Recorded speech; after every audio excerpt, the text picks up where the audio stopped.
Assalamualaikum warahmatullahi wabarakatuh. Kembali bersama saya ya, Suwanto di channel Suwanto Al-Jafi.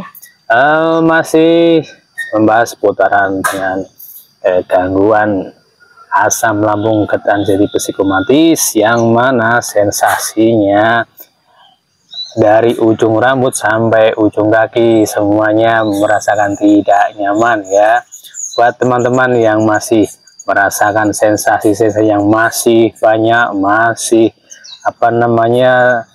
tidak tertahankan, saya doakan mudah-mudahan segera diberi kesembuhan, segera membaik sehingga bisa beraktivitas seperti sedia kala. Nah teman-teman, pada kesempatan kali ini saya akan share informasi atau share pengalaman saya dulu waktu masih mengalami gangguan asam lambung ketanjeti psikomatis. Nah, sebelum saya lanjutkan video ini, mohon bantuannya buat teman-teman untuk subscribe ya. Kenapa perlu di subscribe? Karena jika teman-teman subscribe, tentunya video dan channel saya ini akan berkembang. Jika channel ini berkembang, tentunya menambah semangat saya untuk selalu berbagi pengalaman, berbagi informasi terkait dengan penanganan gangguan-gangguan dari asam lambung ketanjeti psikomatis. Nah, begitu ya teman-teman ya. Jadi mohon untuk di subscribe, karena subscribe itu mudah ya. Hanya tinggal klik tulisan subscribe aja, nggak perlu bayar, nggak perlu beli ya, gratis, absolut gratis ya. Oke ya. Nah teman-teman ya, yang masih mengalami kayak sesak nafas, kemudian jantung masih berdebar, buat jalan takut, buat ke kamar mandi takut, buat keluar rumah takut. Nah, ketakutan yang masih tinggi itu biasanya stres teman-teman, itu masih banyak, masih tinggi ya, masih tinggi sekali. Kenapa bisa stres ya? Nah, stresnya ini seringkali kita itu tidak sadar ya, tidak sadar. Contohnya apa? Contohnya kita selalu bertanya-tanya, kenapa ya saya tidak sembuh-sembuh? Kenapa ya saya sensasinya muncul lagi? Kenapa ya sesak nafas? Apakah saya ini penyakit kronis? Apakah ini tanda-tanda kematian? Ataukah ini ada guna-guna atau bagainya? Pokoknya pikirannya itu selalu berpikir kemana-mana ya, berpikir macam-macam, berpikir negatif ya, sehingga itu tanpa kita sadari menjadikan stres buat pikiran kita. Ketika kita stres, nah tentunya asam lambung juga ikut naik, nanti sesak nafas lagi, perut sakit lagi, kadang-kadang tenggorokannya kayak terganjal ya, kemudian keliengan kayak mau pingsan, buat jalan ngos-ngosan, buat ngobrol nggak bisa ya, karena bagaimana ngobrol ya, untuk bernafas saja susah ya, begitu. Salah satu untuk mengatasi atau mengurangi stres ini, sepengalaman saya dulu ya, selain melakukan beberapa aktivitas yang menyenangkan, saya juga menghafalkan ayat-ayat Al-Quran ya. Kenapa bisa menghafalkan ayat Al-Quran ini bisa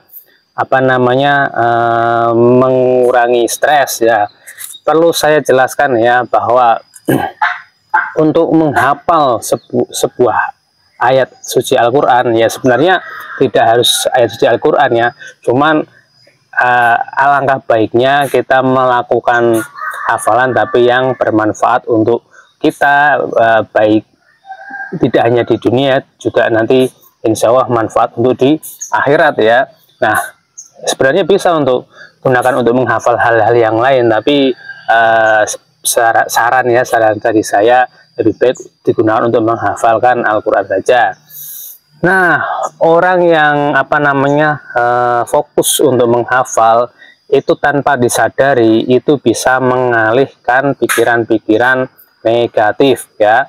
Jadi jika kita itu sering menghafal, tentunya pikiran kita akan fokus ya, fokus kita akan teralihkan kepada menghafal. Nah, dulu pernah saya sampaikan bahwa yang namanya pikiran itu, manusia itu tidak bisa memikirkan satu waktu untuk memikirkan dua hal. Ya, saya contohkan adalah ketika kita coba teman-teman jarinya ditaruh di depan mata teman-teman seperti ini. Kemudian teman-teman lihat jarinya, ya, fokus di jarinya. Nah, ketika kita fokus ke jarinya, ya, padahal di depan kita ada banyak sekali benda-benda, ada banyak hal-hal. Nah, tapi kita tidak melihat dengan jelas apa yang ada di depan kita. Di depan kita mungkin ada lemari, mungkin ada tembok, mungkin ada genteng, mungkin ada jalan, mungkin ada orang. Ini menjadi buram atau buyar atau samar, ya, yang terlihat hanya jari saja. Nah, kemudian coba kita alihkan fokus kita kepada depan kita. Misal di depan ada tembok, maka kita lihat temboknya. Ketika di depan kita ada genteng, kita lihat gentengnya. Ketika di depan ada orang, kita lihat orang. Ketika di depan ada apapun, lemari dan lain sebagainya, kita lihat. Nah, apa yang terjadi? Ya, jari ini di depan mata kita menjadi tidak jelas atau remang-remang atau buram. Nah, itu ya, itu pikiran kita seperti itu, ya, cara kerja pikiran kita itu seperti itu. Sehingga, nah, menghafal ayat suci Al-Quran ini nantinya itu bisa mengalihkan fokus pikiran kita, yang mana dari kita selalu memikirkan sensasi, selalu memikirkan sakit, selalu memikirkan penyakit, selalu memikirkan sesak nafas, selalu memikirkan jantung berdebar, selalu memikirkan keliengan, selalu memikirkan perut sakit, selalu memikirkan hal-hal yang tidak membuat nyaman kita alihkan kepada menghafal ayat Al-Quran. Begitu ya teman-teman, ya. Kenapa menghafal ayat Al-Quran ini bisa membantu memulihkan anxiety kita atau kecemasan kita, begitu. Nah, kemudian surat apa yang perlu dihafal? Nah, untuk surat-surat atau ayat-ayat yang perlu dihafal itu sesuai dengan selera teman-teman, ya, sesuai dengan kesenangan teman-teman, ya. Mau dihafalkan satu Al-Quran, silahkan. Mau dihafal surat-surat pendek, silahkan. Itu sesuai dengan keminatan teman-teman. Nah, kalau sepengalaman saya, ya, saya suka dengan surat Tabarok, ya, surat Tabarok dan surat Waqiah, ya. Saya suka dua surat itu, saya hafalkan. Nah, satu hari, ya, dalam menghafal itu cukup satu ayat saja, ya, satu ayat, tapi betul-betul sampai hafal, ya, sampai hafal. Nah, jika dirasa satu ayat itu tidak bisa hafal satu hari, ya, nanti 2 hari nggak masalah, ya.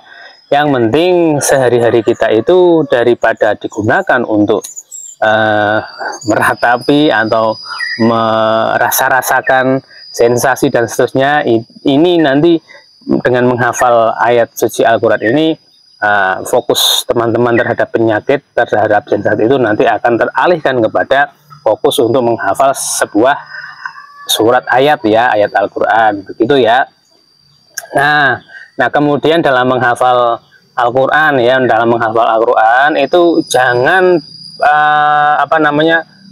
berpindah-pindah atau loncat sana lewat sini, ya. Kalau mau fokus di surat Tabarok, ya udah surat Tabarok diselesaikan, ya, dari ayat pertama sampai nanti ayat terakhir, ya. Dan sebelum pindah ke ayat yang lain itu lebih baik dihafalkan dulu sampai betul-betul hafal. Nah, kita tidak usah mentarget, ya, tidak usah mentarget harus hafal semua, atau tidak usah. Yang penting kita lakukan saja semampu kita, ya, semampu kita. Karena di awal-awal orang yang mengalami gangguan asam lambung anxiety psikosomatis ini, ya, untuk menghafal susah dulu, ya. Pengalaman saya awal-awal susah. Karena apa? Karena di sisi lain kita sedang memikirkan sensasi, di sisi lain kita menghafalkan. Jadi memang konsentrasinya itu agak kacau, ya, agak kacau. Tetapi walaupun kacau, tetap teman-teman lakukan saja, ya, lakukan saja. Nanti berjalannya waktu, sehari, 2 hari, seminggu dan seterusnya, itu nanti konsentrasi itu akan muncul kembali, ya, konsentrasi itu akan muncul lagi. Yang penting teman-teman prinsipnya lakukan dan jangan berhenti, ya begitu ya. Jangan sampai teman-teman sudah melakukan kemudian karena susah kemudian menyerah, ya sudah ya, berarti teman-teman tidak serius untuk melakukan penyembuhan asam lambung anxiety psikomatis ini ya. Itu. Nah, kemudian untuk menghafal ayat suci Al-Qur'an ini, pengalaman saya untuk mempermudah menghafal ini, saya juga melihat terjemahannya ya, terjemahan. Nah, maksudnya untuk menghafal terjemahan itu supaya lebih kepada saya lebih mudah mengingat-ingat saja ya. Misalkan surat kalimat apa, artinya apa, lah itu nanti membantu untuk mempermudah mengingatnya saja ya, bukan kemudian untuk yang lain-lainnya, tidak hanya sebatas untuk mempermudah mengingat saja, ingat biar tidak lupa, karena kita itu cenderung biasanya kalau tahu artinya itu biasanya lebih mudah untuk mengingatnya, begitu ya. Itu sepengalaman saya. Misalkan kok tidak surat Tabarok, bukan surat Waqiah, ya silahkan misalkan surat-surat juz 30 itu kan juga surat ayat-ayatnya pendek, itu juga bisa teman-teman hafalkan. Atau yang yang masih punya gangguan tidur ya, gangguan tidur ini tidurnya yang agak susah, itu saran saya cobalah hafalkan surat Ar-Rahman ya, surat Ar-Rahman. Dan juga artinya ya, artinya apa, sehingga kita kalau sudah memahami artinya nanti bisa menenangkan hati dan pikiran kita, sehingga nanti kita stresnya hilang, bisa tidur dengan nyenyak ya. Itu akan tetapi nanti ya, saran saya ya, jika nanti teman-teman sudah terbiasa setiap hari ya bukan sebisanya ya, kita harus setiap hari itu ya harus meluangkan waktu ya setiap hari. Jangan saya sibuk, saya punya anak kecil, saya pekerjaannya banyak, nah ini kalau teman-teman masih ada alasan-alasan seperti itu ya, berarti keseriusan teman-teman untuk menuju kesembuhan itu ya tidak ada, ya kan. Nah, teman-teman sebenarnya itu kan hanya alasan saja supaya mencari pengobatan yang instan, yang mudah.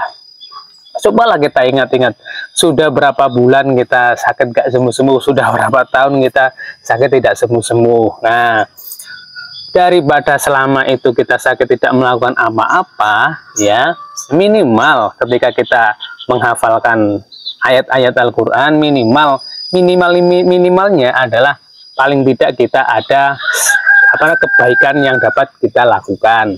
Karena apa? Yang namanya orang yang terkena asam lambung anxiety psikomatis hampir tidak punya kebahagiaan, jangankan hampir, sama sekali tidak bisa merasakan kebahagiaan ya. Jadi dikasih uang banyak pun tidak suka ya. Dulu waktu sehat itu sama uang suka sekali ya, suka sekali. Tapi setelah sakit, yang namanya uang itu menjadi tidak menarik ya. Nah, kemudian dulu itu suka memakai baju yang bagus-bagus ya, tetapi setelah mengalami asam lambung anxiety psikomatis sudah tidak peduli dengan baju yang bagus ya. Dulu suka dengan hal-hal keindahan dan sebagainya, sekarang sudah tidak peduli dengan hal-hal keindahan. Yang dipedulikan hanya kesembuhan ya, yang dipedulikan hanya bagaimana cara sensasi ini bisa menghilang. Nah, jadi itu ya buat teman-teman ya. Jadi selain menjaga 3P ya, jaga pola makan, jaga pola pikir, jaga pola hidup, itu salah satu untuk mempercepat proses penyembuhannya adalah dengan menghafal ayat-ayat Al-Quran ya, 1 hari 1 ayat, dan cukup ayat-ayat pendek saja, tidak perlu yang panjang-panjang. Dan yang penting ayat tersebut yang teman-teman sukai. Kenapa kalau yang disukai? Kalau yang disukai itu biasanya akan lebih mempercepat proses hafalannya. Nah, begitu ya teman-teman ya. Sehingga nanti walaupun kita sedang mengalami sakit, tidak bisa melakukan apa-apa, hanya berbaring saja, mungkin hanya tiduran saja, atau hanya bisa duduk, atau hanya di dalam rumah, paling tidak kita masih bisa melakukan kebaikan-kebaikan. Minimal kalau kebaikan itu tidak untuk orang lain, minimal untuk kita sendiri ya. Itu ya teman-teman. Jadi manfaatnya untuk hafalan ayat ini sangat luar biasa sekali buat kita yang sedang mengalami asam lambung dan anxiety psikomatis. Yang pertama ya, jelas ya, pikiran kita itu konsentrasinya teralihkan dari yang memikirkan sensasi-sensasi, memikirkan penyakit-penyakit, memikirkan besok apakah ini tanda-tanda kematian dan sebagainya. Pokoknya pikiran yang kacau itu teralihkan, fokus terhadap menghafal sebuah ayat suci Al-Quran.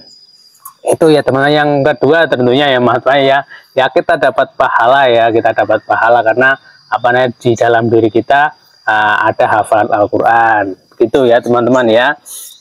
Daripada teman-teman mencari hiburan-hiburan yang lain, mencari pengalihan-pengalihan fokus yang lain, lebih baik fokus kepada menghafal ayat suci Al-Quran. Begitu ya teman-teman ya. Share pengalaman dari saya ya. Mudah-mudahan teman-teman yang masih sakit, yang masih merasakan banyak sensasi, masih kehilangan, masih sesak nafas, masih dada sakit, masih perut sakit ya, telinga berdenging, mata kepegang dikit aja sakitnya minta ampun ya. Dulu saya juga sampai gigi ini sakit ya, gigi sampai ini mencong ya, pipi saya itu betul-betul mulutnya sampai mencong karena retakan yang bengkaknya luar biasa ya. Kemudian sakit di ini ya, di punggung ini ya, khawatir nanti kalau berpikirnya jangan-jangan nanti pembuluh darah saya pecah dan seterusnya ya. Pokoknya setiap gejala sekecil apapun ya itu mengganggu pikiran-pikiran kita gitu teman-teman ya. Saya doakan mudah-mudahan teman-teman selalu diberi semangat, selalu diberi kesehatan ya, dimudahkan dalam proses penyembuhan ya teman-teman ya, dan selalu bersabar ya, karena penyembuhan dari gangguan asam lambung dan anxiety psikosis butuh waktu, butuh proses ya, tidak seperti mie instan yang langsung masak langsung matang ya, tidak ya. Jadi kita itu butuh waktu ya, bukan bim salah bim. Itu teman-teman ya, video pada kesempatan kali ini saya kurang lebihnya mohon maaf. Assalamualaikum warahmatullahi wabarakatuh.